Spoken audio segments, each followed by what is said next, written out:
We all are Christians. ನಾವೆಲ್ಲರೂ ಕ್ರೈಸ್ತರಾಗಿದ್ದೇವೆ. At the same time, we are human beings. ನಾವು ಸಹ ಮನುಷ್ಯರಾಗಿದ್ದೇವೆ. And sometimes in this faith journey of our life, we go through some difficulties. ನಾವು ನಮ್ಮ ಜೀವಿತದಲ್ಲಿ ಏನಾಗುತ್ತೆ, ನಾವು ಸಹ ಕಷ್ಟದಲ್ಲಿ, ನಮ್ಮ ಸಂಕಟದಲ್ಲಿ ಹೋಗುತ್ತೇವೆ. We go through some difficult times. ನಾವು ಕಷ್ಟದ ಸಮಯದಲ್ಲಿ ನಾವು ಒಳಗಾಗುತ್ತೇವೆ. We go through some disappointments. ನಾವು ತುಂಬಾ ಸಂಕಟದಲ್ಲಿ, ದುಃಖದಲ್ಲಿ ಹೋಗ್ತೇವೆ. And in those times as well, ಆ ಸಮಯದಲ್ಲೂ ಕೂಡ we are expected to have faith in God. ಆ ಮಧ್ಯದಲ್ಲೂ ಸಹ ನಾವು ದೇವರ ಮೇಲೆ ನಂಬಿಕೆಯನ್ನು ನಾವು ಇಡಬೇಕು. It's very easy to have faith when everything is going good. ನಮ್ಮ ಜೀವಿತದಲ್ಲಿ ಯಾವಾಗ ಎಲ್ಲ ಚೆನ್ನಾಗಿ ನಡೀತದೋ, ಸುಖಕರವಾಗಿ ಇರ್ತದೋ, ನಾವು ಆವಾಗ ನಂಬಿಕೆ ಇಕ್ಕೋದು ತುಂಬಾ ಸರಳವಾಗಿರುತ್ತದೆ. But when things are going bad, ಯಾವಾಗ ನಮ್ಮ ಜೀವಿತದಲ್ಲಿ ಕಷ್ಟ ಬರುತ್ತದೋ, and according to the word of God or according to the Bible, if we are having to take some difficult steps in life, ನಮ್ಮ ದೇವರ ವಾಕ್ಯದ ಪ್ರಕಾರ ನಾವು ನೋಡ್ಬೇಕಂದ್ರೆ ನಮ್ಮ ಜೀವಿತದಲ್ಲೂ ಸಹ ನಾವು ಕಷ್ಟದ ದಾರಿಯನ್ನು ನಾವು ತೆಗೆದುಕೊಳ್ಳಬೇಕು ಎಂಬ ಸಮಯದಲ್ಲಿ those steps might be disadvantageous to us. ಅದು ಬಂದು ನಮಗೆ ತುಂಬಾ ಕಷ್ಟಕರವಾಗಿರುತ್ತದೆ. But we are asked to take those steps. ಅದಕ್ಕೆ ಎಷ್ಟೇ ಕಷ್ಟ ಇದ್ರೂ ಸಹ ನಾವು ಆ ವಾಕ್ಯವನ್ನು ಇಲ್ಲಂದ್ರೆ ಆ ದಾರಿಯನ್ನು ತೆಗೆದುಕೊಳ್ಳುವುದಕ್ಕೆ ದೇವರ ವಾಕ್ಯ ಹೇಳುತ್ತದೆ. Why should we take those steps? ನಾವು ಏನಕ್ಕೆ ಅಂತಹ ನಿರ್ಧಾರವನ್ನು ತೆಗೆದುಕೊಳ್ಳಬೇಕು? Why should we go through these sufferings? ನಾವು ಏನಕ್ಕೆ ಈ ಕಷ್ಟದಲ್ಲಿ ಒಳಗಾಗಬೇಕು? Normal understanding, general understanding of faith is that if we believe in God, that He will give something or He will do something, He will do it. ನಾವು ಸುಲಭವಾಗಿ ನಾವು ನಂಬಿಕೆ ಅಂದ್ರೆ ಏನಂತ ನೋಡ್ಬೇಕಾದ್ರೆ, ನಂಬಿಕೆ ಏನು? ನಂಬಿಕೆ ಅಂದ್ರೆ ನಾವು ಏನು ನಮ್ಗೆ ಸಿಗಬೇಕೋ ನಾವು ಅದನ್ನ ನಂಬಿ ನಮ್ಗೆ ಸಿಗುತ್ತದೆ ಎಂಬಂತೆ ಅದು ನಂಬಿಕೆ ಆಗಿರುತ್ತದೆ. Is that how we understand faith? ಹಾಗೆಯೇನಾ ನಾವು ನಂಬಿಕೆಯನ್ನು ಅರ್ಥ ಮಾಡಿಕೊಳ್ಳುವುದು? This is the general understanding that world has about faith. ಜಗತ್ತಿನ ಪ್ರಕಾರ ನಂಬಿಕೆ ಅಂದ್ರೆ ಹೀಗೆ ಇರುತ್ತದೆ. So it is always self-focused. ಇಂತಹ ನಂಬಿಕೆ ಏನಾಗಿರುತ್ತೆ ಅಂದ್ರೆ ನನ್ನ ಬಗ್ಗೆ ಇಲ್ಲಾಂದ್ರೆ ಸ್ವ ಇಚ್ಛೆ ಬಗ್ಗೆ ಇರುತ್ತದೆ. When we go through difficult times, ನಾವು ಯಾವ ಕಷ್ಟದಲ್ಲಿ ಒಳಗಾಗುತ್ತೇವೋ, then that definition fails. ಆ ನಂಬಿಕೆ ಎಂಬಂತಹ ಪದ ಬಂದು ಸೋಲುತ್ತದೆ. That fails in face of difficulties. ಕಷ್ಟದ ಸಂದರ್ಭದಲ್ಲಿ ಈ ನಂಬಿಕೆ ಎಂಬ ಪದ ಸೋಲುತ್ತದೆ. And what should we do in those times? ಆ ಸಮಯದಲ್ಲಿ ನಾವು ಏನು ಮಾಡಬೇಕು? Why should we believe in God when things are going bad? ನಾವು ಕಷ್ಟದ ಸಮಯದಲ್ಲಿ ನಾವು ಏನಕ್ಕೆ ದೇವರ ಮೇಲೆ ನಂಬಿಕೆ ಇಡಬೇಕು? Let's look to this world view, how we view ourselves. ನಾವು ಈ ಜಗತ್ತಿನ ಮೂಲಕವಾಗಿ ನಮ್ಮ ಜೀವಿತವನ್ನು ನಾವು ಪರಿಶೋಧಿಸಿಕೊಳ್ಳೋಣ. To explain this in simple terms, how many of us watch movies or serials? ಇದು ನಾವು ಅರ್ಥ ಮಾಡ್ಕೊಬೇಕಂದ್ರೆ ಎಷ್ಟು ಜನ ಬಂದು ನಾವು ಮೂವೀಸ್ ನೋಡ್ಬೋದು, ಸಿನಿಮಾ ನೋಡ್ಬೋದು, ಇಲ್ಲಾಂದ್ರೆ ಧಾರಾವಾಹಿ ನೋಡ್ಬೋದು. So when we watch movies or TV serials, there will be one main character. ನಾವು ಸಿನಿಮಾ ಇಲ್ಲಾಂದ್ರೆ ಸೀರಿಯಲ್ ನೋಡ್ತಿರ್ಬೇಕಾದ್ರೆ ಅಲ್ಲಿ ಪ್ರಾಮುಖ್ಯತವಾಗಿ ಒಂದು ಪಾತ್ರ, ಒಂದು ಹೀರೋ ಇರ್ತಾನೆ, ಇಲ್ಲಂದ್ರೆ ಹೀರೋಯಿನ್ ಇರ್ಬೋದು. ಹೀರೋ ಮತ್ತೆ ಇಲ್ಲಾಂದ್ರೆ ಹೀರೋಯಿನ್ ಮುಖ್ಯ ಪಾತ್ರ ಆಗಿರ್ತಾರೆ. They are the main characters and the entire story revolves around that particular person. ಈ ಮುಖ್ಯ ಪಾತ್ರ ಯಾರು ಮಾಡ್ತಾರೋ ಅವರ ಮಧ್ಯದಲ್ಲಿ ಏನಾಗುತ್ತದೆ, ಈ ಕಥೆ ಎಲ್ಲ ಪ್ರಚಾರವಾಗುತ್ತದೆ, ಇಲ್ಲಾಂದ್ರೆ ನಡೆಯುತ್ತದೆ. If they are happy, the story is happy. ಅವರು ಖುಷಿಯಾಗಿ ಇಲ್ಲಾಂದ್ರೆ ಸಂತೋಷವಾಗಿದ್ರೆ ಕಥೆಯು ಸಹ ಖುಷಿಯಾಗಿರುತ್ತದೆ. If they are sad, the story is sad. ಅವರು ಸಹ ತುಂಬಾ ದುಃಖದಲ್ಲಿ ಇರ್ಬೇಕಾದ್ರೆ ಕಥೆಯು ಸಹ ದುಃಖದಲ್ಲೇ ನಡೆಯುತ್ತದೆ. If they are successful, the story is successful. ಅವರು ಸಹ ಅವರ ಜೀವಿತದಲ್ಲಿ ಜಯಶಾಲಿ ಆಗಿದ್ರೆ ಕಥೆಯು ಸಹ ಜಯಶಾಲಿಯಾಗಿ ತೋರಿಸುತ್ತದೆ. If they die, story dies. ಅವರೇನ ಸತ್ತರೆ ಕಥೆಯು ಸಹ ಸಾಯುತ್ತದೆ. That's how we understand this world. ಹಾಗೆಯೇ ನಾವು ಜಗತ್ತನ್ನು ಅರ್ಥ ಮಾಡಿಕೊಳ್ಳುತ್ತೇವೆ. We feel that we are the main characters of this world. ನಾವು ಏನು ಯೋಚನೆ ಮಾಡ್ತೇವೆ, ನಾವು ಈ ಜಗತ್ತಲ್ಲಿ ನಾವು ಒಂದು ಒಳ್ಳೆ ಮುಖ್ಯ ಪಾತ್ರ ಆಗಿರುತ್ತೇವೆ. Everything that happens in the world should happen for my good. ಈ ಜಗತ್ತಲ್ಲಿ ಏನೇನಾಗುತ್ತದೋ ನನ್ನ ಒಳ್ಳೆಯ ಪ್ರಕಾರ ಇಲ್ಲ, ನನ್ನ ತಕ್ಕಂತೆ ಒಳ್ಳೆಯದಾಗಿ ನಡೆಯಬೇಕು. If I am facing difficulties, God should solve those difficulties. ನಾನೇನಾದ್ರು ಕಷ್ಟದಲ್ಲಿ ಒಳಗಾಗ್ತಿರ್ಬೇಕಾದ್ರೆ ದೇವರು ಕಷ್ಟನೆಲ್ಲ ತೆಗೆದು ಹಾಕಬೇಕು. If I ask something, God should definitely give those things to me. ನಾನು ಯಾವಾಗ ದೇವರ ಹತ್ರ ಬೇಡ್ಕೊಳ್ತಾನೋ ತಕ್ಷಣವೇ ದೇವರು ಬಂದು ನನ್ನ ಪ್ರಾರ್ಥನೆಯನ್ನು ಕೇಳಬೇಕು. Because I am the main character, I am the hero of my story.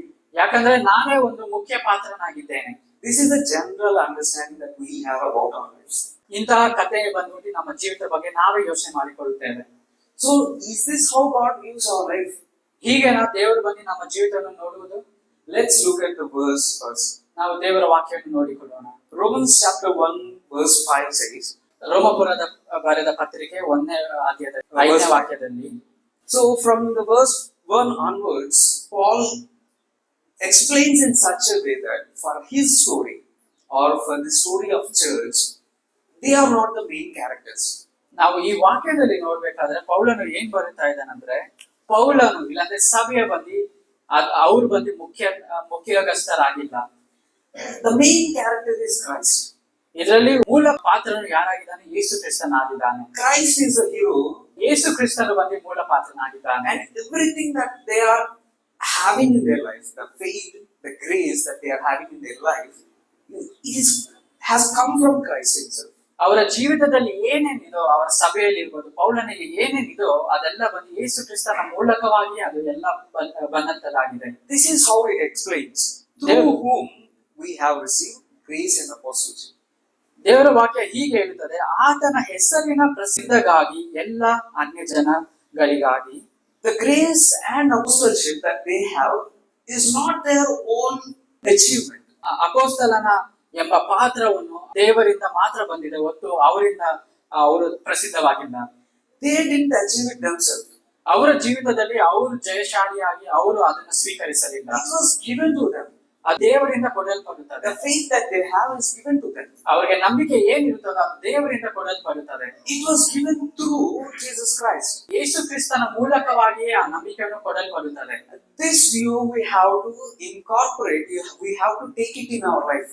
ಇಂತಹ ನಂಬಿಕೆಯನ್ನು ನಮ್ಮ ಜೀವಿತದಲ್ಲಿ ನಾವು ಅದನ್ನ ಸ್ವೀಕರಿಸಬೇಕು. The life that we are enjoying here, ನಮ್ಮ ಜೀವಿತ ನಾವು ಏನ್ ಸಂತೋಷವಾಗಿ ನಮ್ಮ ಜೀವಿತವನ್ನು ನಾವು ಅನುಭವಿಸ್ತಿದ್ದೀವೋ, the comforts that we are enjoying today, ನಮಗೆ ದೇವರು ನಮಗೆ ಏನ್ ಸುಖ ಕೊಟ್ಟಿದ್ದಾರೋ, the faith that we have today, ಆ ನಂಬಿಕೆಯನ್ನು ನಮಗೆ ಜೀವಿತದಲ್ಲಿ ಏನ್ ದೇವರು ಕೊಟ್ಟಿದ್ದಾರೋ, the grace that we have today, ಆತನ ಕೃಪೆಯು ನಮ್ಮ ಜೀವಿತದಲ್ಲಿ ಇರ್ಬೇಕಾದ್ರೆ it was given to us ಅದು ಬಂದು ದೇವರಿಂದ through ಕೊಡಲ್ಪಟ್ಟಾಗಿದೆ, Jesus Christ.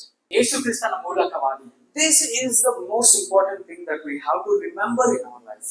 ಇದು ಬಂದು ನಮ್ಮ ಜೀವಿತದಲ್ಲಿ ನಾವು ಮುಖ್ಯವಾಗಿ ನಾವು ಯೋಚನೆ ಮಾಡಬೇಕು. If we incorporate this view, ಈ ವ್ಯಕ್ತಿತ್ವವನ್ನು ನಾವು ಯಾವಾಗ ನಾವು ನೋಡುತ್ತೇವೋ, this will result in something. ಇದು ಬಂದು ನಮಗೆ ಪರಿಣಾಮ ಬೇರೆದಾಗಿರುತ್ತದೆ. We always expect something, right? ನಮ್ಮ ಜೀವಿತದಲ್ಲಿ ನಾವು ಏನೇನೋ ಯೋಚನೆ ಮಾಡ್ತೇವೆ, ಇಲ್ಲಾಂದ್ರೆ ನಾವು ಒಂದು ನಮ್ಗೆ ಅದು ನಮ್ಮ ಜೀವಿತದಲ್ಲಿ ಬೇಕು ಅಂತ ಅಂದ್ಬಿಟ್ಟು ನಾವೆಲ್ಲರೂ ಅಪೇಕ್ಷಿಸ್ತೇವೆ ಅಲ್ಲ. What will this result in? ಇಂತಹ ಕಾರ್ಯ ನಮ್ಮ ಜೀವಿತದಲ್ಲಿ ಪರಿಣಾಮ ಏನ್ ಕೊಡುತ್ತದೆ? And Paul says, ಪೌಲನು ಹೇಳ್ತಾನೆ, it says that it will result in the obedience of faith. ಇದು ಬಂದು ನಮಗೆ ಏನ್ ಕೊಡುತ್ತದೆ ಅಂದ್ರೆ ನಮ್ಮ ನಂಬಿಕೆಯಲ್ಲಿ ನಾವು ವಿಧೇಯರಾಗಿರುವುದು. Let's focus on this particular words for some time. ನಾವು ಈ ವಾಕ್ಯದಲ್ಲಿ ನಾವು ಮುಖ್ಯವಾಗಿ ನೋಡೋಣ, ನಂಬಿಕೆಯ ವಿಧೇಯತೆ. What is this obedience of faith that Paul talks about?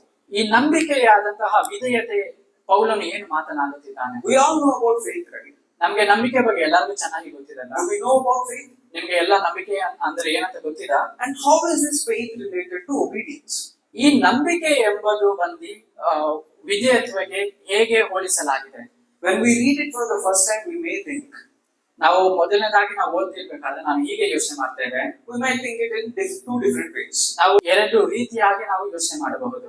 First, we may think that when we have faith, first we have faith, then later on we can learn obedience. ನಾವು ಏನ್ ಮೊದಲನೇದಾಗಿ ಯೋಚನೆ ಮಾಡ್ತೀರಾ ಅಂದ್ರೆ, ನಾವು ನಂಬಿಕೆ ಅನ್ನು ಇಕ್ಕಿ ಅದಾದ ಮೇಲೆ ನಾವು ಅದ್ರ ಬಗ್ಗೆ ನಾವು ತಕ್ಕ ಹಾಗೆ ನಾವು ನಡೆಯಬಹುದು. And the second way we can think is obedience and faith as same. ನಾವು ಎರಡನೇದಾಗಿ ಏನು ಯೋಚನೆ ಮಾಡ್ಬೋದಂದ್ರೆ, ನಂಬಿಕೆ ಮತ್ತು ವಿಧೇಯತ್ವ ಬಂದು ಎರಡು ಒಂದೇ ಆಗಿದೆ. But if we think obedience comes after faith, ನಾವು ಯಾವಾಗ ಯೋಚನೆ ಮಾಡ್ತಿರೋ ನಂಬಿಕೆ ಆದ್ಮೇಲೆನೆ ನಮ್ಗೆ ವಿಧೇಯತೆ ಬರುತ್ತೆ ಅಂತ ನಾವು ಯೋಚನೆ ಮಾಡ್ತಿರ್ಬೇಕಾದ್ರೆ, both of them similar, ಇಲ್ಲಾಂದ್ರೆ ಎರಡು ಸಹ ಸಾಮಾನ್ಯವಾಗಿದೆ ಅಂತ ನಾವು ಯೋಚನೆ ಮಾಡ್ತಿರ್ಬೇಕಾದ್ರೆ, it might become somewhat difficult to understand. ಅದನ್ನೆರಡು ನಾವು ಒಂದೇ ಆಗಿ ನಾವು ಹೋಲಿಸಿದ್ರೆ ನಮ್ಗೆ ಅದು ಸ್ವಲ್ಪ ಕಷ್ಟ ಆಗುತ್ತೆ ಅರ್ಥ ಮಾಡಿ. The best way to understand obedience and faith is, ನಾವು ನಂಬಿಕೆ ಮತ್ತು ವಿಧೇಯತ್ವ ಅಂತ ನಾವು ಅರ್ಥ ಮಾಡ್ಕೊಳ್ಬೇಕಾದ್ರೆ, when we have faith, ನಮ್ಗೆ ಯಾವಾಗ ನಂಬಿಕೆ ಇರುತ್ತದೋ, if it is genuine, ಅದು ಯಾವಾಗ ಪ್ರಾಮುಖ್ಯತೆ ಇರುತ್ತದೋ, we have to be obedient to God. ನಾವು ದೇವರಿಗೆ ವಿಧೇಯತ್ವವಾಗಿ ನಾವು ನಡೆಯಬೇಕು.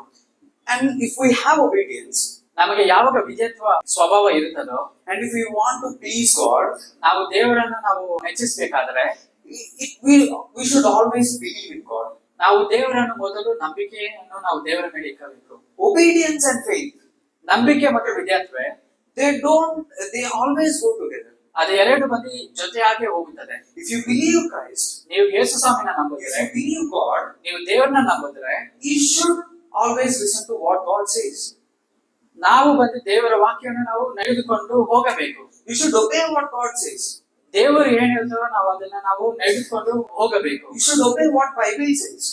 ದೇವರ ವಾಕ್ಯ ಏನ್ ಹೇಳುತ್ತದೋ ನಾವು ಅದನ್ನ ವಿಧೇಯರಾಗಿ ಹೋಗಬೇಕು. If you say you have faith, ನೀವು ನನಗೆ ನಂಬಿಕೆ ಇದೆ ಎಂಬುದಾಗಿ ನೀವು ಹೇಳಿದ್ರೆ, and if you don't obey what Bible says, ನೀವು ದೇವರ ವಾಕ್ಯ ಏನ್ ಹೇಳುತ್ತದೋ ಅದನ್ನ ನೀವು ನಡೆದುಕೊಳ್ಳದಿದ್ದರೆ, that is not faith. ಅದು ಬಂದು ನಂಬಿಕೆ ಆಗಿಲ್ಲ. And how is this can be carried out into our daily life? ನಮ್ಮ ಜೀವಿತದಲ್ಲಿ ನಾವು ಹೀಗೆ ನಡೆದರೆ ನಮ್ಮ ಜೀವಿತದಲ್ಲಿ ಹೇಗೆ ನಾವು ನಂಬಿಕೆಯನ್ನು ಅಳವಡಿಸಿಕೊಳ್ಳುವುದಕ್ಕೆ ಸಾಧ್ಯ? If what we should obey is if it doesn't benefit us, why should we obey it? ನಮ್ಮ ಜೀವಿತದಲ್ಲಿ ನಂಬಿಕೆ ಏನಾದರೂ ನಮಗೆ ಸಹಾಯ ಮಾಡಿಲ್ಲ ಅಂದ್ರೆ ನಾವು ಏನಕ್ಕೆ ನಂಬಿಕೆಯನ್ನು ನಾವು ನಮ್ಮ ಜೀವಿತದಲ್ಲಿ ಅಳವಡಿಕೆ ಮಾಡ್ಕೋಬೇಕು? That kind of faith, why should we show it? ಅಂತಹ ನಂಬಿಕೆಯನ್ನು ನಾವು ಏನಕ್ಕೆ ತೋರಿಸಬೇಕು? And that answer we can see in the same verse. At the very end of the verse, it says, ನಾವು ಈ ಪ್ರಶ್ನೆಗೆ ದೇವರ ವಾಕ್ಯದಲ್ಲಿ ನಾವು ಓದಬಹುದು. it says, for the sake of His name. ದೇವರ ವಾಕ್ಯ ಹೇಳುತ್ತದೆ ಆತನ ನಾಮಗೋಸ್ಕರವಾಗಿಯೇ ನಾವು ಮಾಡಬೇಕು. First we said that we are the heroes of our stories. ನಾವು ಮೊದಲನೇ ಕುರಿತು ನಾವು ಏನ್ ಕಲ್ತೇವೆ, ನಾವು ಬಂದು ನಮ್ಮ ಜೀವಿತದಲ್ಲಿ ನಾವೇ ಹೀರೋ ಆಗಿದ್ದೇವೆ. Then we said that God is a hero of our story. ಇನ್ನೊಂದಾಗಿ ನಾವೇನ್ ಕಲ್ತೇವೆ, ದೇವರು ಬಂದು ಆತನ ಮೂಲ ಪಾತ್ರನಾಗಿದ್ದಾನೆ. When we see God as a hero of our story, we should believe that whatever that we do should please God. ನಮ್ಮ ಜೀವಿತದಲ್ಲಿ ನಾವು ಯಾವಾಗ ದೇವರನ್ನು ಯೇಸು ಕ್ರಿಸ್ತನನ್ನು ನಾವು ಮೂಲ ಪಾತ್ರನಾಗಿ ನೋಡ್ತಾವೋ ನಾವು ದೇವರನ್ನು ನಂಬಬೇಕು. We should not be the objective of our obedience. ನಮ್ಮ ಜೀವಿತದಲ್ಲಿ ವಿಧೇಯತ್ವದಲ್ಲಿ ಬಂದು ನಾನೇ ಅಂತ ಅಂದ್ಬಿಟ್ಟು ನಮ್ಮ ಜೀವಿತದಲ್ಲಿ ಇರಬಹುದು. God should be the objective of our obedience. ದೇವರು ಬಂದು ಮೂಲ ಪಾತ್ರನಾಗಿರಬೇಕು. We have faith. ನಮಗೆ ನಂಬಿಕೆ ಇದೆ, we have obedience, ನಮಗೆ ವಿಧೇಯತ್ವ ಇದೆ, but it should result in God's glory. ಇದೆಲ್ಲ ಸೇರಿ ದೇವರ ನಾಮವನ್ನು ಮಹಿಮೆ ಸಲ್ಲಿಸಬೇಕು. How can we see this in our life? ಇದನ್ನ ನಾವು ಹೇಗೆ ನಮ್ಮ ಜೀವಿತದಲ್ಲಿ ನೋಡಬಹುದು? For example, take some examples from our life. ನಾವು ನಮ್ಮ ಜೀವಿತದಲ್ಲಿ ನಾವು ನೋಡಬಹುದು. We are desperately praying for something. ನಮ್ಮ ಜೀವಿತದಲ್ಲಿ ನಾವು ಯಾವುದಕ್ಕಾದ್ರೂ ನಾವು ಪ್ರಾಮುಖ್ಯತೆವಾಗಿ ದೇವರೇ ನಮ್ಗೆ ಇದು ಬೇಕಂತ ನಾವು ಯಾವುದಕ್ಕಾದ್ರೂ ನಾವು ಪ್ರೇಯರ್ ಮಾಡ್ತಾನೆ ಇರ್ತೇವೆ. We are asking God for something. ನಾವು ದೇವರನ್ನ ಯಾವುದಕ್ಕಾದ್ರೂ ಪ್ರಾರ್ಥನೆ ಮಾಡ್ತಾನೆ ಇದ್ದೇವೆ. We are anticipating that God will answer our prayers. ನಾವು ಪ್ರಾರ್ಥನೆ ಏನಕ್ಕೆ ಮಾಡ್ತೇವೆ, ದೇವರು ನಮಗೆ ಸದುತ್ತರವನ್ನು ಕೊಡ್ತಾರೆ ಅಂತ ಅಂದ್ಬಿಟ್ಟು ನಾವು ಪ್ರಾರ್ಥನೆ ಮಾಡ್ತಾನೆ ಇರ್ತೇವೆ. But God is not answering our prayers. ಆದ್ರೆ ದೇವರು ಪ್ರಾರ್ಥನೆಯನ್ನು ಕೇಳುವಾತನಾಗಿಲ್ಲ. At the same time, things are going wrong in our life. ಅದೇ ಸಮಯದಲ್ಲಿ ನಮ್ಮ ಜೀವಿತದಲ್ಲಿ ತುಂಬಾ ಕಷ್ಟಕರವಾಗಿ ನಮ್ಮ ಜೀವಿತವನ್ನು ನಾವು ನಡೆಸುತ್ತಿದ್ದೇವೆ. Then how can we have faith and obedience at that time? ಆ ಸಮಯದಲ್ಲಿ ನಂಬಿಕೆ ಮತ್ತು ವಿಧೇಯತ್ವವನ್ನು ನಾವು ನೋಡುವುದಕ್ಕೆ ಹೇಗೆ ಸಾಧ್ಯ? Let's take some other example. ನಾವು ಬೇರೆ ಕುರಿತ ಬಗ್ಗೆ ನಾವು ಮಾತಾಡೋಣ. We lost something in our life. ನಮ್ಮ ಜೀವಿತದಲ್ಲಿ ಯಾವುದೋ ಒಂದು ಥಿಂಗ್ಸ್ ನಾವು ಕಳೆದುಕೊಂಡಿದ್ದೇವೆ. We lost, for example, our job. ನಮ್ಮ ಕೆಲಸವನ್ನು ನಾವು ಕಳೆದುಕೊಂಡಿದ್ದೇವೆ. We lost, for example, someone very close to us. ನಮ್ಮ ಜೀವಿತದಲ್ಲಿ ನಾವು ಪ್ರೀತಿಸುವಂತವರು ಅವರು ತೀರೋಗಿರಬಹುದು. We lost something very important in our life. ನಮ್ಮ ಜೀವಿತದಲ್ಲಿ ಪ್ರಾಮುಖ್ಯತೆ ಎಂಬ ಪಾತ್ರವನ್ನು ಯಾರು ತೆಗೆದುಕೊಳ್ತಾವೋ ಅವರು ಸಹ ನಮ್ಮ ಜೀವಿತದಲ್ಲಿ ಹೋಗಿರಬಹುದು. How can we show obedience at that time? ಆ ಸಮಯದಲ್ಲಿ ನಾವು ಹೇಗೆ ನಾವು ವಿಧೇಯತ್ವವನ್ನು ನಾವು ತೋರಿಸೋದಕ್ಕೆ ಸಾಧ್ಯ? We definitely complain sometimes.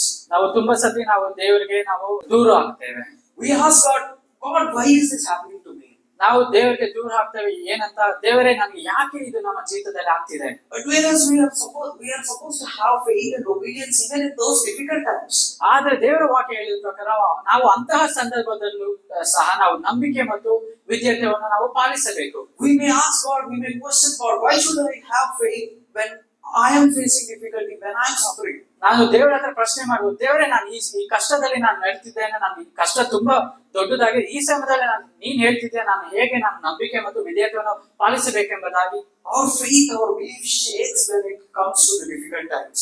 ನಮ್ಮ ಜೀವಿತದಲ್ಲಿ ಯಾವಾಗ ಕಷ್ಟ ದಾರಿಯಲ್ಲಿ ನಾವು ಒಳಗಾಗಿ ಹೋಗ್ತಿದ್ದೇವೋ ಆ ಸಮಯದಲ್ಲಿ ನಮ್ಮ ವಿಧೇಯತ್ವ ಮತ್ತು ನಮ್ಮ ನಂಬಿಕೆ ಬಂದು ನಾವು ನಡಗಾಡುತ್ತದೆ. In those difficult times, we sometimes may fall. ಆ ಸಂದರ್ಭದಲ್ಲಿ, ಆ ಕಷ್ಟದ ಸಂದರ್ಭದಲ್ಲಿ ನಾವೆಲ್ಲರೂ ಬೀಳುತ್ತೇವೆ.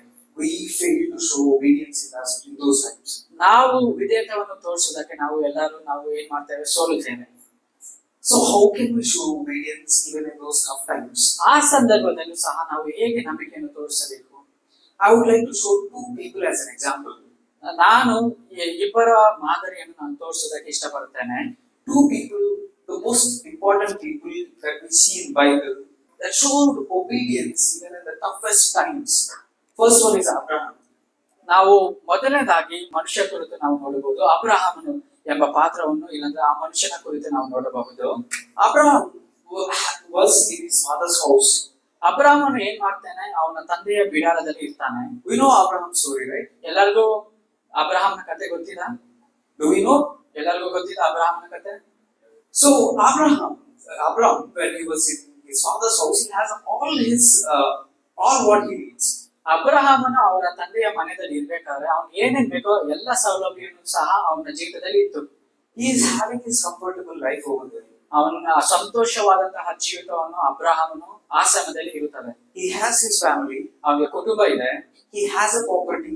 ಅವನಿಗೆ ಆಸ್ತಿ ಇದೆ. He has riches over there. ಅವನಿಗೆ ಆಸ್ತಿ ಅಂತಸ್ತೆಲ್ಲ ಇದೆ. He is living a good life over there. ಅವನ ಒಳ್ಳೆಯ ಜೀವಿತವನ್ನು ಅವನು ನಡೆಸಿಕೊಂಡು ಹೋಗ್ತಾ ಇದ್ದಾನೆ. But one day God spoke to Abraham. ಆದ್ರೆ ಒಂದು ದಿನ ದೇವರು ಬಂದು ಅಬ್ರಹಾಮನ ಹತ್ರ ಮಾತಾಡ್ತಾರೆ. And God asked Abraham to leave everything. ದೇವರು ಅಬ್ರಹಾಮನ ಹತ್ರ ಕೇಳಿಕೊಳ್ಳುವುದು ಏನಂದ್ರೆ, ನೀ ಎಲ್ಲವನ್ನು ಬಿಟ್ಟು ನೀನು ನನ್ನನ್ನು ಹಿಂಬಾಲಿಸು. Leave his family. ನಿನ್ನ ಕುಟುಂಬವನ್ನು ಬಿಡು. Leave his father's family. ನೀನು ನಿನ್ನ ತಂದೆಯ ಕುಟುಂಬವನ್ನು ಬಿಡು. Leave that satisfactory life. ನಿನ್ನ ಸುಖಕರವಾದಂತಹ ಜೀವಿತವನ್ನು ನೀನು ಎಲ್ಲವನ್ನು ಬಿಟ್ಟು ಬಾ. And come out, he said. ಅದನ್ನ ಎಲ್ಲವನ್ನು ಬಿಟ್ಟು ನೀನು ನನ್ನನ್ನು ಹಿಂಬಾಲಿಸು ಅಂತ ದೇವರು ಹೇಳ್ತಾರೆ. He didn't tell where exactly to go. ದೇವರು ನೀನು ಇಲ್ಲಿಯೇ ಹೋಗು ಅಂತ ಅಂದ್ಬಿಟ್ಟು ದೇವರು ಪ್ರಾಮುಖ್ಯವನ್ನು ಕೊಟ್ಟಿಲ್ಲ. In that time, Abraham had to go through some difficult times. ಆ ಸಂದರ್ಭದಲ್ಲಿ ಅಬ್ರಹಾಮ್ ತುಂಬಾ ಕಷ್ಟದಲ್ಲಿ ಒಳಗಾಗುತ್ತಾನೆ. But still, Abraham showed obedience to God's word and he came out of his father's house. ಆ ಸಂದರ್ಭದಲ್ಲಿ ಕೂಡ ಆತನು ದೇವರ ಮಾತಿಗೆ ವಿಧೇಯನಾಗಿ ಆತನು ಅದನ್ನೆಲ್ಲ ಬಿಟ್ಟು ಅವನು ಬರ್ತಾನೆ. Throughout his journey, he faced a lot of difficulties. ಅವನ ಜೀವಿತದಲ್ಲಿ, ಇಲ್ಲಾಂದ್ರೆ ಅವನ ದಾರಿಯಲ್ಲಿ ತುಂಬಾ ಕಷ್ಟಕರವಾದಂತಹ ಜೀವಿತವನ್ನು He faced so many problems throughout his journey. ಅವನು ತುಂಬಾ ಕಷ್ಟವನ್ನು ಅನುಭವಿಸ್ತಾನೆ. Like how we face our difficulties in our life journey. ನಮ್ಮ ಜೀವಿತದಲ್ಲೂ ಕೂಡ ನಾವು ಹೇಗೆ ಕಷ್ಟವನ್ನು ಅನುಭವಿಸ್ತೀರೋ, he has to lose his father's house. ಅವನು ಸಹ ಹಾಗೆ ಅವನ ಕಷ್ಟವನ್ನು ಅನುಭವಿಸ್ತಾನೆ. ಹೇಗಂದ್ರೆ ಅವರ ತಂದೆಯ ಬಿಡಾರವನ್ನು ಬಿಟ್ಟು ಬರ್ತಾನೆ. He has to lose his comforts. ಅವನ ಸೌಲಭ್ಯವನ್ನೆಲ್ಲ ಬಿಟ್ಟು ಬರ್ತಾನೆ. He has to live in a foreign country. ಅವನು ಬೇರೆಯ ದೇಶದಲ್ಲಿ ಅವನು ದೇವರು ಕರೆಯುತ್ತಾರೆ, ಸೊ ಅದಕ್ಕೆ ಅವನು ಹೋಗುತ್ತಾನೆ. ಸೊ ಆ ಸಮಯದಲ್ಲಿ ಅವನ ಕಷ್ಟವನ್ನು ಅನುಭವಿಸ್ತಾನೆ. Sometimes he had to live in a situation where he doesn't know what is going to happen tomorrow. ಅದು ಎಂತಹ ಸಂದರ್ಭವಾಗಿರುತ್ತದೆ ಅಂದ್ರೆ, ನಾಳೆ ಏನಾಗುತ್ತದೆ ಅಂತ ಅಂದ್ಬಿಟ್ಟು ಅವನಿಗೆ ತಿಳಿಯಲಿಲ್ಲ. A lot of times we also live in particular same kind of situations where we don't know what happens tomorrow. ನಾವು ಸಹ ಅಂತ ಸಂದರ್ಭದಲ್ಲಿ ಇದ್ದೇವಲ್ಲ, ಯಾಕಂದ್ರೆ ನಮ್ಗೆ ನಾಳೆ ಏನಾಗುತ್ತದೆ ಅಂತ ನಮ್ಗೆ ಗೊತ್ತಿಲ್ಲ. Abraham had to go through all of this because of his faith and his obedience. Abraham ಸಹ ಅಂತಹ ಸಂದರ್ಭದಲ್ಲಿ ಅವನ ಜೀವಿತದಲ್ಲೂ ಸಹ ನಡೆಯುವಂತವನಾಗಿದ್ದಾನೆ. So what resulted in his faith, his obedience to his faith? ಅವನ ಜೀವಿತದಲ್ಲಿ ನಾವು ನಂಬಿಕೆ ಎಂಬ ವಿಧೇಯತೆಯನ್ನು ನಾವು ಏನ್ ನೋಡಬಹುದು? If we look at Hebrews chapter 11 verse 8 following. ಇಬ್ರಿಯರಿಗೆ ನಾವು 11-7 ವಾಕ್ಯವನ್ನು ನಾವು ನೋಡ್ತಿರ್ಬೇಕಾದ್ರೆ, so when he obeyed God and he came out in those difficult times and obeyed, he just didn't become successful in his life. ಅಬ್ರಹಾಮನು ಕೂಡ ಅವನ ಜೀವಿತದಲ್ಲಿ ಯಾವಾಗ ಆ ಸಂದರ್ಭದಲ್ಲಿ ಅವನು ಯಾವಾಗ ದೇವರು ಇದನ್ನೆಲ್ಲ ಬಿಟ್ಟು ನೀನು ಹೊರಗ ಬಾ ಅಂತ ಹೇಳುತ್ತಾರೋ, ಆ ಸಂದರ್ಭದಲ್ಲಿ ಸಹ ಅವನು ಯಾವಾಗ ವಿಧೇಯವಾಗಿ ಅವನು ದೇವರ ಮಾತನ್ನು ಕೇಳ್ತಾನೋ, ಅವನ ಜೀವಿತದಲ್ಲಿ ಮಾತ್ರ ಅವನ ಆಶೀರ್ವಾದಕರವಾಗಿಲ್ಲ. Because of him, the entire nations have been blessed. ಅವನ ಮುಖಾಂತರ ಇಡೀ ಜಗತ್ತೆಲ್ಲ ಆಶೀರ್ವಾದಕರವಾಗಿತ್ತು. Sometimes when we are supposed to take a tough decision, ನಮ್ಮ ಜೀವಿತದಲ್ಲೂ ಸಹ ನಾವು ಯಾವಾಗ ಕಷ್ಟ ಸಂದರ್ಭದಲ್ಲೂ ಸಹ ನಾವು ಯಾವಾಗ ಕಷ್ಟ ನಿರ್ಧಾರವನ್ನು ತೆಗೆದುಕೊಳ್ಳಬೇಕು. sometimes if we have to obey God in difficult times, ಅಂತಹ ಕಷ್ಟ ಸಂದರ್ಭದಲ್ಲೂ ಸಹ ನಾವು ದೇವರ ಮಾತನ್ನು ಯಾವಾಗ ಕೇಳಬೇಕು, we may not be successful at that moment, ಅಂತಹ ಸಂದರ್ಭದಲ್ಲಿ ನಮಗೆ ಜಯವನ್ನು ತರುವಂತಹ ಸಂದರ್ಭವಾಗಿ ನಮಗೆ ತೋರಿಸುವುದಿಲ್ಲ. but because of our obedience, ನಾವು ನಂಬುತ್ತೇವೋ ಇಲ್ಲಾಂದ್ರೆ ವಿಧೇಯರಾಗುತ್ತೇವೋ, because of disobedience to faith, ನಾವು ಯಾವಾಗ ನಂಬಿಕೆ ಎಂಬ ವಿಧೇಯತೆಯನ್ನು ನಾವು ನಂಬುತ್ತೇವೋ, not just us in future, ನಮ್ಮ ಜೀವಿತದ ಭವಿಷ್ಯದಾಗಿ ಇಲ್ಲ, those who are around us will also be blessed. ನನ್ನ ಜೀವಿತದಲ್ಲಿ ನಾನು ಮಾತ್ರ ಆಶೀರ್ವಾದಕರವಾಗಿರೋದಿಲ್ಲ, ನಮ್ಮ ಜೀವಿತದಲ್ಲಿ ಯಾರು ನಮ್ಮ ಜೊತೆ ಇರ್ತಾರೋ ಅವ್ರಿಗೂ ಸಹ ನಾವು ಆಶೀರ್ವಾದಕರವಾಗಿ ಇರ್ತೇವೆ. Those who look at our lives, ನಮ್ಮ ಜೀವಿತವನ್ನು ಯಾರ್ಯಾರು ನೋಡ್ತಾವೋ, those who see Christ in our lives, ಯಾರು ಯೇಸು ಕ್ರಿಸ್ತನ ಎಂಬ ಪ್ರಭಾವ ನಮ್ಮ ಜೀವಿತದಲ್ಲಿ even in ನೋಡ್ತಾರೋ, those difficult times, ಅಂತಹ ಸಂದರ್ಭದಲ್ಲೂ ಕೂಡ will witness God in our life. ಅಂತಹ ಕಷ್ಟ ಸಂದರ್ಭದಲ್ಲೂ ಸಹ ಅವರು ಜೀವಿತದಲ್ಲಿ ಜಯವನ್ನು ನೋಡ್ತಾರೆ. Not just us being blessed, ನಾವು ಮಾತ್ರ ಆಶೀರ್ವಾದಕರಾಗಿ ಇರುವುದಿಲ್ಲ, they will also be blessed. ಅವರು ಸಹ ನಮ್ಮ ಜೀವಿತದಲ್ಲಿ ಯಾರು ನಮ್ಮ ಜೊತೆಗಾರರಾಗಿ ಇರ್ತಾರೋ ಅವರು ಸಹ ಆಶೀರ್ವಾದಕರಾಗಿ ಇರ್ತಾರೆ. So when we are going to tough times, ನಾವು ಸಹ ಯಾವಾಗ ಕಷ್ಟ ಸಂದರ್ಭದಲ್ಲಿ ಹೋಗುತ್ತೇವೋ, we have to remember that it's not just about us. ಅಂತಹ ಸಂದರ್ಭದಲ್ಲಿ ಆ ಕಷ್ಟದ ಸಂದರ್ಭದಲ್ಲಿ ನಾನು ಮಾತ್ರ ಅಂತ ಅಂದ್ಬಿಟ್ಟು ನಮ್ಮ ಜೀವಿತ ಇರುವುದಿಲ್ಲ. It's about those who are around us as well. ಅದು ಒಂದು ಸಹ ನಾವು ಮಾತ್ರ ಅಲ್ಲ, ನಮ್ಮ ಜೀವಿತದಲ್ಲಿ ಯಾರು ನಮ್ಮ ಜೊತೆಯಾಗಿ ಒಳಗಾಗಿದ್ದಾರೋ ಅವ್ರ ಜೀವಿತ ಯೋಚನೆ ಮಾಡಬೇಕು. The second person that I want to show as an example, ಇನ್ನೊಂದು ಮೂಲ ಪಾತ್ರನಾಗಿರುವಂತಹ ಮನುಷ್ಯನ ನಾನು ಪರಿಚಯ ಮಾಡಿಕೊಳ್ಳುವುದಕ್ಕೆ ಆಶೆ ಆಗಿದೆ, is Jesus Christ himself. Yesu Krista ತಾನೇ ಆಗಿದ್ದಾನೆ. This one incident in his life that I want to show is Gospel of Mark chapter 14. ಆತನ ಜೀವಿತದಲ್ಲಿ ನಾನು ಒಂದು ಸಂದರ್ಭವನ್ನು ನಾನು ನಿಮ್ಮ ಒಟ್ಟಿಗೆ ಹೇಳುವುದಕ್ಕೆ ಆಸೆ ಆಗಿದೆ. ಮಾರ್ಕನ ಬರೆದ ಸುವಾರ್ತೆ 14ನೇ ಅಧ್ಯಾಯ verses 35 and 36. 35ನೇ ವಾಕ್ಯ 36ನೇ ವಾಕ್ಯ. In his life, in Jesus Christ's life, this is the most important point that he has reached. ಯೇಸು ಸ್ವಾಮಿಯ ಜೀವಿತದಲ್ಲಿ ನಾವು ನೋಡಬೇಕಾದರೆ ಯೇಸು ಸ್ವಾಮಿ ಸಹ ಒಂದು ಪ್ರಾಮುಖ್ಯತೆ ಎಂಬ ಸಂದರ್ಭದಲ್ಲಿ ಯೇಸು ಸ್ವಾಮಿ ಒಳಗನಾಗಿದ್ದಾನೆ. He was about to offer up himself for cross. ಆತನು ಏನ್ ಮಾಡ್ತಿದ್ದಂದ್ರೆ ಆತನ ಜೀವಿತವನ್ನು ಕಲ್ವಾರಿ ಶಿಲುಬೆ ಮೇಲೆ ಅವನು ಬಲಿ ಕೊಡ್ತಾ ಇದ್ದಾನೆ. He was supposed to offer himself up, and he went to some place. He goes to some place and to pray to God. ಯೇಸು ಸ್ವಾಮಿಯ ಜೀವಿತವನ್ನು ಆತನು ಸಾಯುತ್ತಿರುವಂತಹ ಸಂದರ್ಭದಲ್ಲೂ ಸಹ ಆತನು ಏನ್ ಮಾಡ್ತಾನೆ, ಅದು ಕೊನೆಯದಾಗಿ ಅವನು ದೇವರ ಹತ್ರ, ತಂದೆಯ ಹತ್ರ ಹೋಗಿ ಮೊಣಕಾಲೂರಿ ಪ್ರಾರ್ಥನೆ ಮಾಡುವಂತ. He was suffering. ಅವನು ತುಂಬಾ ತೊಂದರೆಯಲ್ಲಿ ಒಳಗಾಗುತ್ತಾನೆ. And in his suffering, he is praying like this. ಅವನು ತುಂಬಾ ತೊಂದರೆಯಲ್ಲಿ ಇರ್ಬೇಕಾದ್ರೆ ಹೀಗೆ ಪ್ರಾರ್ಥಿಸುತ್ತಾನೆ.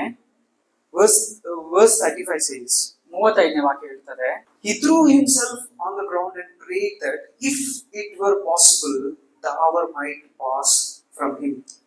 ನೆಲದ ಮೇಲೆ ಅಡ್ಡ ಬಿದ್ದು ಸಾಧ್ಯವಾದರೆ ಆ ಗಳಿಗೆ ತನ್ನನ್ನು ಬಿಟ್ಟು ಹೋಗುವಂತೆ ದೇವರನ್ನು ಪ್ರಾರ್ಥಿಸಿ. He didn't want to go through it. ಯೇಸು ಕ್ರಿಸ್ತನಿಗೆ ಆ ಸಂದರ್ಭದಲ್ಲಿ ಆ ಕಷ್ಟವನ್ನು ಅನುಭವಿಸೋದಕ್ಕೆ ಆತನಿಗೆ ಇಷ್ಟವಾಗಿಲ್ಲ. He was suffering in himself. ಯಾಕಂದ್ರೆ ಆತನೇ ತುಂಬಾ ಅವನ ಜೀವಿತದಲ್ಲಿ ತುಂಬಾ ತೊಂದರೆಯಲ್ಲಿ ಒಳಗಾಗ್ತಿದ್ದಾನೆ. It's a very tough decision to go through because he was supposed to die. ಕಷ್ಟಕರವಾದಂತಹ ನಿರ್ಧಾರ ಎಂದರೆ ಆತನ ಜೀವಿತವನ್ನೇ ಆತನು ಸಮರ್ಪಿಸಬೇಕು. ಅಂತಹ ಸಂದರ್ಭದಲ್ಲಿ and he is asking if it was possible, may this cup pass away from me. ಅದಕ್ಕೆ ಯೇಸು ಸ್ವಾಮಿ ಏನ್ ಹೇಳ್ತಾ ತಂದೆ ಹತ್ರ ಬೇಡ್ಕೊಳ್ತಿದ್ದಾರೆ ಅಂದ್ರೆ, ಸಾಧ್ಯವಾದರೆ ಈ ಪಾತ್ರೆಯನ್ನು ನನ್ನಿಂದ ತೊಲಗಿಸು ಸ್ವಾಮಿ. And at the same time in the following verse he says, ನಾವು ಅದೇ ವಾಕ್ಯದಲ್ಲಿ ನೋಡಬೇಕಂದ್ರೆ, yet not what I want but what you want. ದೇವರೇ ನನ್ನ ಚಿತ್ತವಲ್ಲ ನಿನ್ನ ಚಿತ್ತವೇ ಆಗಲಿ ಸ್ವಾಮಿ. He was able to see beyond himself. ಆತನು ಏನ್ ಮಾಡ್ತಾನಂದ್ರೆ ಅವಕ್ಕಿಂತ ಹೆಚ್ಚಾಗಿ ಆತನು ನೋಡುವಂತವನಾಗಿದ್ದಾನೆ. He didn't give importance to himself but God's will. ನಂದೇ ಜೀವಿತ ಅಂತ ಯೇಸು ಕ್ರಿಸ್ತನಿಗೆ ಅಂತಹ ಭಾವನೆ ಬಂದಿಲ್ಲ, ಆದ್ರೆ ನನ್ನ ಜೀವಿತ ಬಂದಿದ್ದು ದೇವರ ಜೀವಿತವಾಗಿದೆ ಅಂತ ಅಂದ್ಬಿಟ್ಟು ಅವನ ಜೀವಿತವನ್ನು ದೇವರಿಗೆ ಹೋಲಿಸಲಾಗಿದೆ. He became obedient. ಅವನು ಬಂದು ಏನ್ ಮಾಡ್ತಾನೆ, ದೇವರ ಮಾತಿಗೆ ವಿಧೇಯತೆ ಆಗುವಂತವನಾಗಿದ್ದಾನೆ. And in Philippians 2:8 it says that he became obedient to the point of death.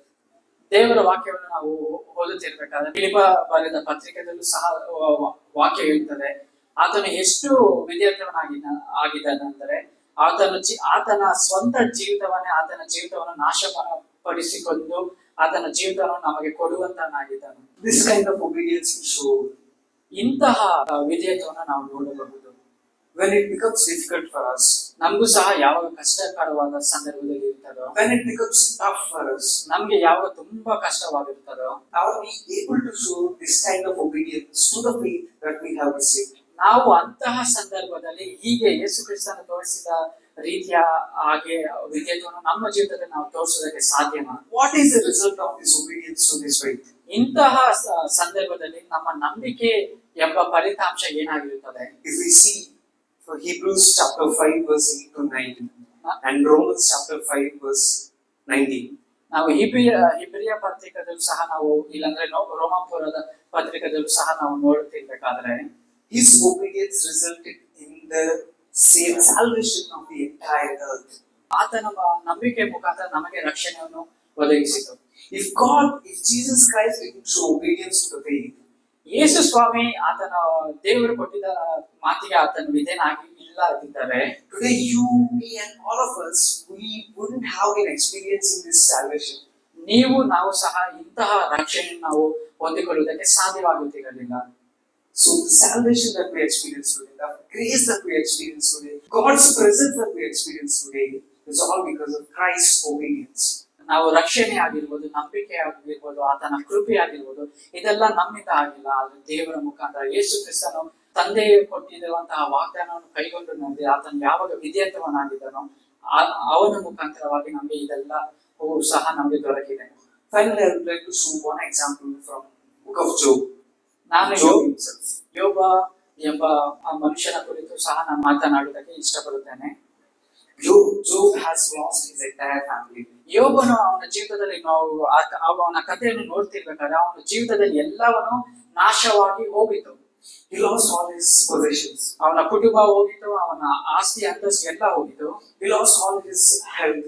ಅವನ ಆರೋಗ್ಯ ಸಹ ನಾಶ ಮಾಡಿಕೊಂಡನು. And even at that point, ಆ ಸಂದರ್ಭದಲ್ಲೂ ಸಹ ಯೋಬನು he showed his obedience. ಅವನು ವಿಧೇಯತೆಯನ್ನು ತೋರಿಸಿದನು.